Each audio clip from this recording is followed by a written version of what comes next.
วันนี้จะมานำเสนอเกี่ยวกับวิชาประสบการณ์วิชาศิลป์ในหัวข้อครูในแบบที่นักเรียนวัยรุ่นต้องการซึ่งจะเป็นอะไรนั้นเราจะไปติดตามรับชมพร้อมกันเลย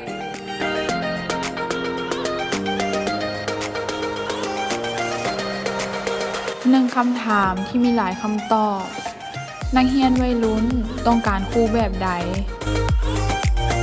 สิ่งที่สำคัญที่สุดในการสอนนักเรียนวัยรุ่นคือครูผู้สอนจะต้องได้เอาใจใส่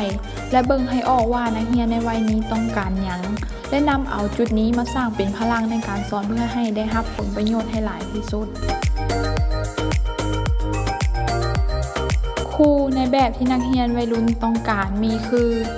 1. ช่วยเหลือนักเรียนในทุกๆเรื่องบ่ว่าจะเป็นเรื่องใดก็ตาม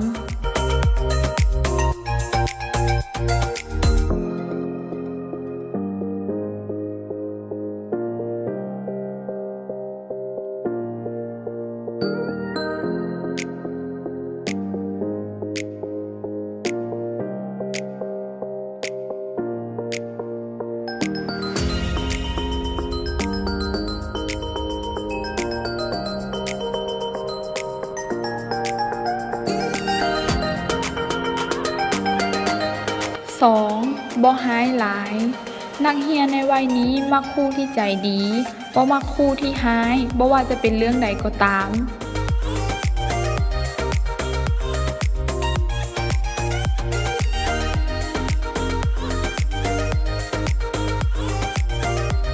3. บ่ให้เวียกบ้านหรือว่าบทฝึกหัดหลายเกินไปเพราะว่านักเรียนในวัยนี้มักการเฮ็ดกิจกรรมอื่นๆหลายกว่าการเฮ็ดเวียกบ้านหรือบทฝึกหัดนั่นเอง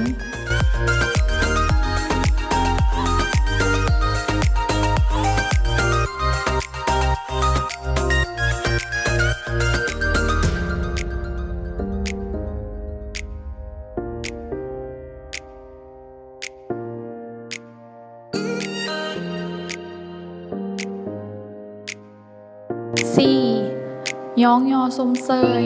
นักเรียนในวัยนี้มักการย้องยอชมเชยโดยเฉพาะต่อหน้าหมู่เพื่อนหรือว่าสังคมนั่นเอง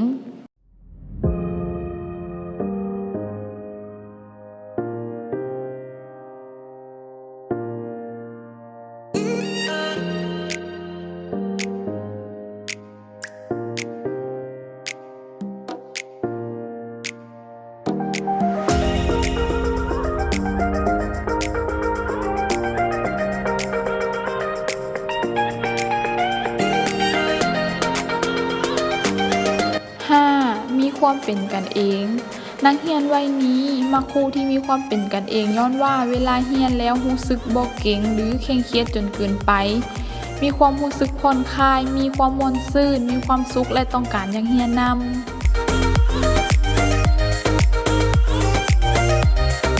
6. เฮ็ดกิจกรรมร่วมกัน นักเรียนมักครูที่ให้เฮ็ดกิจกรรมร่วมกันเพราะว่าการเฮ็ดกิจกรรมร่วมกันคือเป็นโอกาสให้เขาได้มีโอกาสโอ้ร่วมกันในเวลาเรียน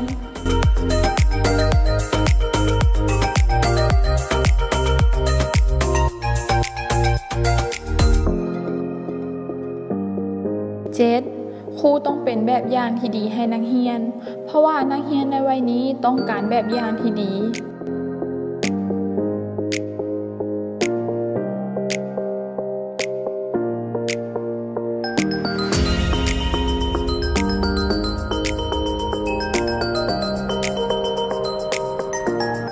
สำหรับวิดีโอนี้